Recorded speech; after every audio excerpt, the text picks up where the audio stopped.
In our move to become a modern society, I feel we may have left behind part of our human legacy that connected us to each other, to be better in harmony with nature and in many ways to our deeper selves.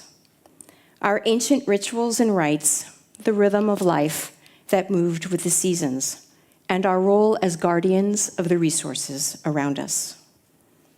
When I thought about the focus of this event, Living Legacies, I wondered, what is the legacy we want or should leave behind? When we are no longer physically present, when we're not here, are the lessons and stories we've passed on able to empower, inform, and guide the generations to come? I want to explore this question in a few areas where we all, in large and small ways, have an influence. First, in our communities and families. Every person is defined by the communities she belongs to.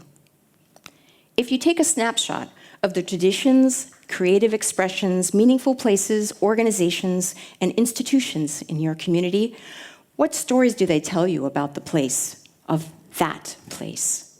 The rich history, life, and culture that make up the spirit of those experiences.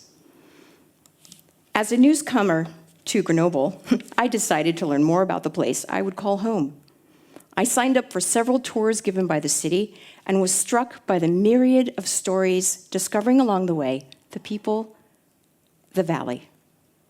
From the French resistance and the alpinist adventurers who pushed the limits, aristocrats and soldiers, academics and students, newcomers like myself, scientists, inventors, and dreamers. How have their footprints influenced what we see today? Now, think about the communities you're part of. What's the legacy those before you have left behind? And how are you shaping that same legacy for future generations?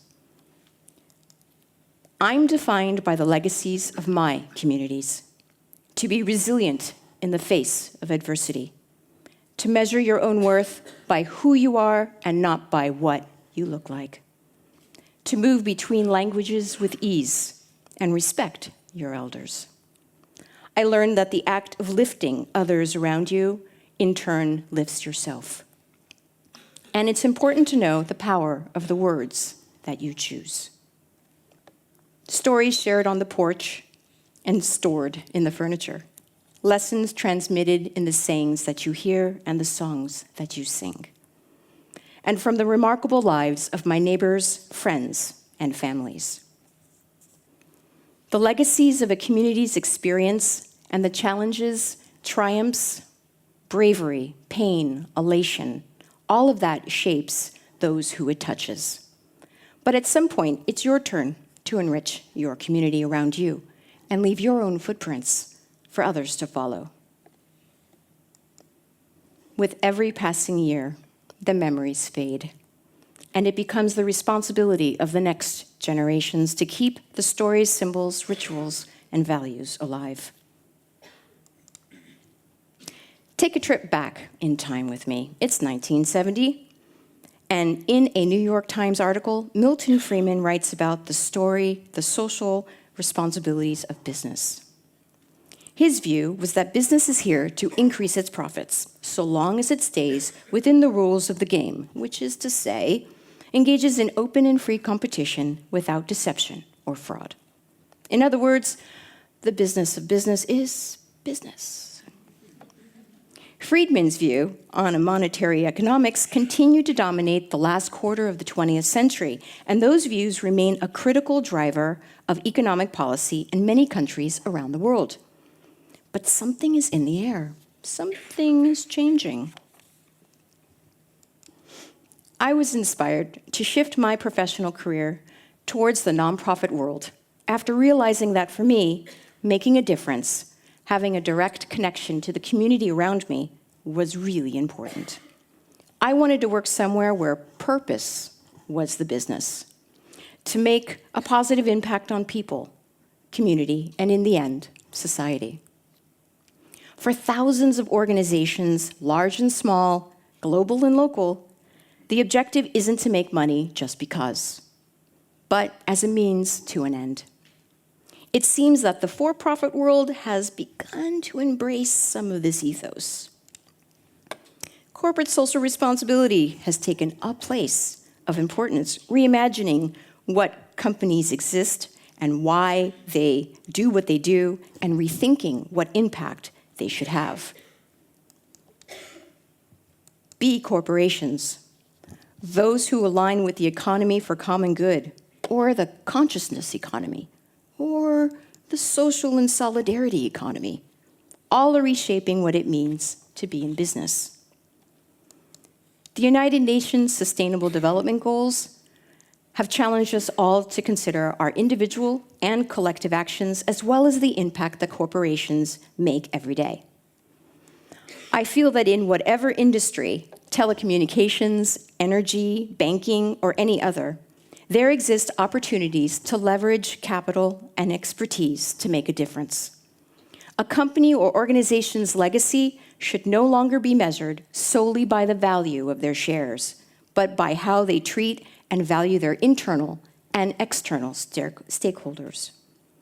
All of this begins to have an impact on mindset, from the intern and the middle manager to the executive team and the board of directors. You start asking, what is the bottom line for? What is our reason for being? Maybe the business of business isn't only business?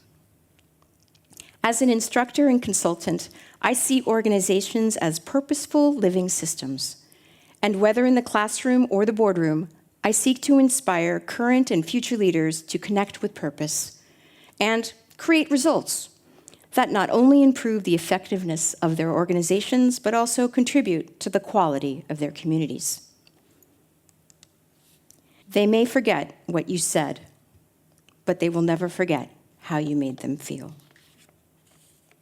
What is the legacy we want or should leave behind as individuals? What would your individual legacy look like? Whether tutoring a struggling student, volunteering in associations that make an impact, supporting a friend through a tough time, helping a neighbor just because.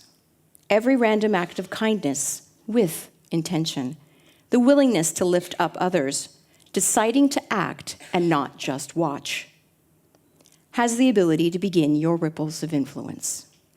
Whether in the workplace or in your personal spheres, these moments, many can choose to walk past, avoid, or even fear, can turn out to be the most meaningful, inspiring exchanges one can have. Your legacy is more than your deeds. It's also the spirit of which you decided to move through life. Your legacy reflects how you decided to define yourself and is weaved by the actions that come from those definitions. So let's put on our thinking caps and do a short exercise inspired by Rachel Fried, author of Your Legacy Matters. Take a moment to reflect. Think about how you'd like to be remembered. Go forward in time, 50 years, and now look back. If someone read an article or a book about you, what would it say? So I invite you to complete this sentence with me. I'd like to be remembered by the individuals, communities, and/or organizations I've touched as a person who... Now imagine you completed that sentence several times, weaving together your own legacy letter. It would describe in detail how you move through the world, as an individual, as part of your communities, and as a stakeholder in the organizations that you were working in. Like a compass, those words could help you in the present and future to maintain alignment with your values and your actions. If I were to write a legacy letter, it would include that I gave as much, if not more, than I received, that I challenged individuals to know their self-worth and value, and that I empowered institutions to care about the people within their walls and the communities which they served. And I remembered the lesson of my elders, standing on their shoulders to reach higher. So I encourage you to remain inspired. Choose those small and large acts where your influence can start the ripples you'd like to see. Thank you.